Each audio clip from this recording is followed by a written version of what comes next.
Exorcism. For some, the idea of casting out demons or evil spirits is a necessary and effective religious practice. For others, it's a controversial and debated topic that can blur the lines between faith and superstition. However, regardless of where one stands on the topic, there are some stories that continue to captivate the imagination and spark discussion to this day. One of those stories is the true account of Anneliese Michel's exorcism. Her story is one that delves deep into the complexities of faith, mental illness, and the human experience, and has most certainly sent shudders down the spines of those who've heard it.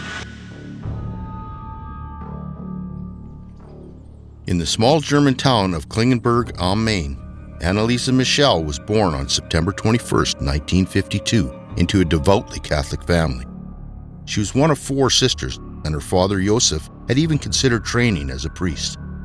As a teenager, Anneliese became increasingly religious, sleeping on a bare stone floor to atone for the sins of corrupt priests and drug addicts. But in 1968, when she was just 17 and still in high school, Anneliese began to suffer from convulsions. Court findings have her experiencing her first epileptic attack in 1969. It was then that a neurologist at the psychiatric clinic Würzburg diagnosed her with grand mal epilepsy.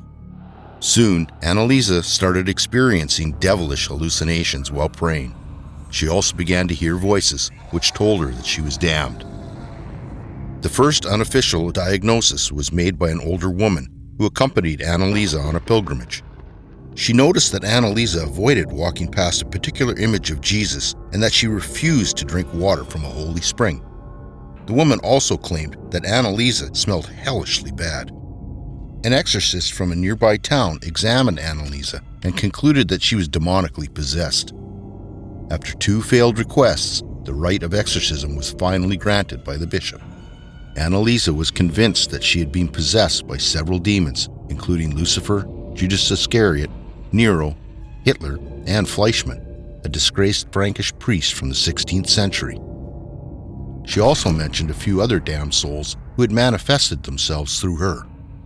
Anneliese's parents, Josef and Anna, in 1975, convinced that she was possessed, gave up on the doctors from the psychiatric clinic.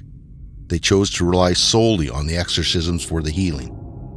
Anneliese endured 67 rites of exorcism over a period of 10 months, administered by 2 priests of the Catholic Church to free Anneliese of the 6 demons they believed possessed her. Over time, the ligaments in her knees ruptured due to the 600 genuflections that she performed obsessively during each exorcism session. A genuflection is an act of reverence consisting of falling onto one or both knees. On June 30th, 1976, during her last rite of exorcism before her death, too weak and emaciated to perform the genuflections on her own, Anneliese's parents stood and helped carry her through the motions. According to the autopsy on July 1st, 1976, Anneliese Michel succumbed to the effects of severe dehydration and malnourishment. At the time of her death, she was also suffering from pneumonia and a high fever. She was buried next to her illegitimate sister Martha at the outer edges of the cemetery.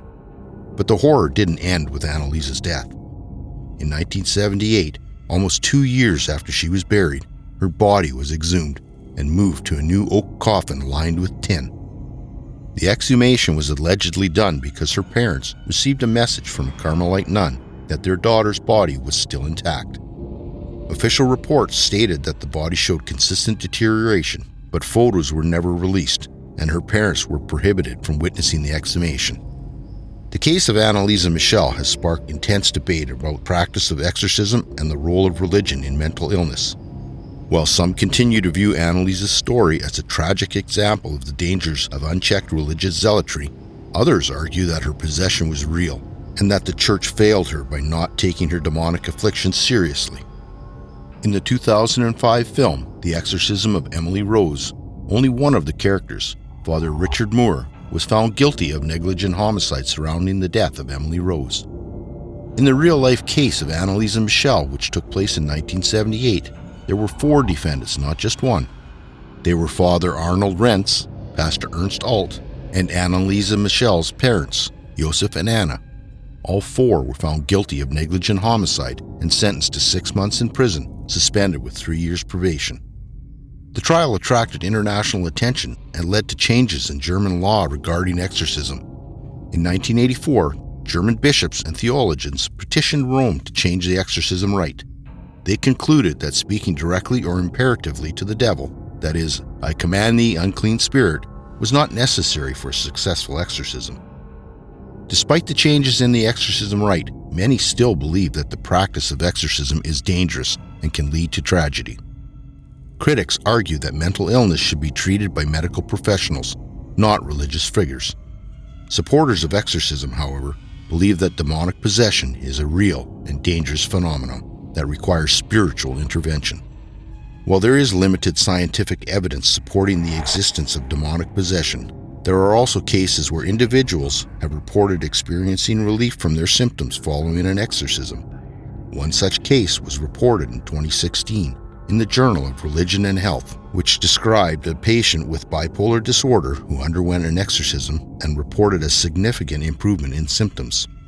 The study acknowledged that the placebo effect may have played a role in the patient's reported improvement, but also noted that there may be a spiritual or religious element to the phenomenon of exorcism that is not yet fully understood. Some religious practitioners argue that an exorcism is a valid form of treatment for certain conditions, such as addiction or emotional trauma. They believe that by addressing the spiritual aspects of these conditions, a person can achieve a deeper level of healing than through traditional medical treatments alone.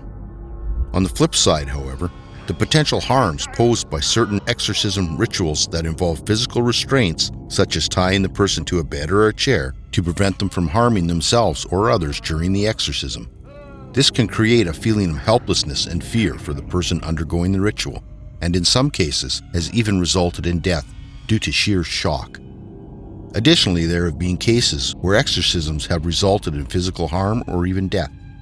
In one such case in 1949, a young boy named Roland Doe underwent a series of exorcisms that reportedly resulted in him breaking free from his restraints and attacking the priests, as well as causing damage to the room.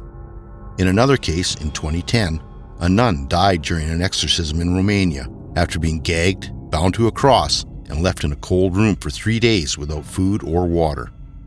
Furthermore, the idea that a person can be possessed by a demonic entity and lose control of their own body and actions can be terrifying. The idea that there may be unseen forces at work manipulating a person's thoughts and behaviors can make the concept of possession all the more frightening. While some believe in the reality of possession and the need for exorcisms, others see it as a form of superstition or even abuse. This uncertainty and disagreement surrounding the topic can add to the overall sense of unease and fear. Anneliese Michel's story continues to captivate and horrify people around the world. Her case remains one of the most controversial and debated cases of demonic possession in modern history. Some see her as a tragic victim of religious fervor, while others believe that her possession was real and that her death was the result of a failed exorcism. Regardless of where one stands on the issue, Anneliese's story serves as a cautionary tale about the dangers of unchecked religious zealotry and the importance of seeking proper medical treatment for mental illness. If this episode piqued your interest, then the previous one about the chilling, real-life story behind the infamous haunted doll Chucky is likely to do the same. You can find it on the end screen of this video. And remember, have yourself a ghoulish good night.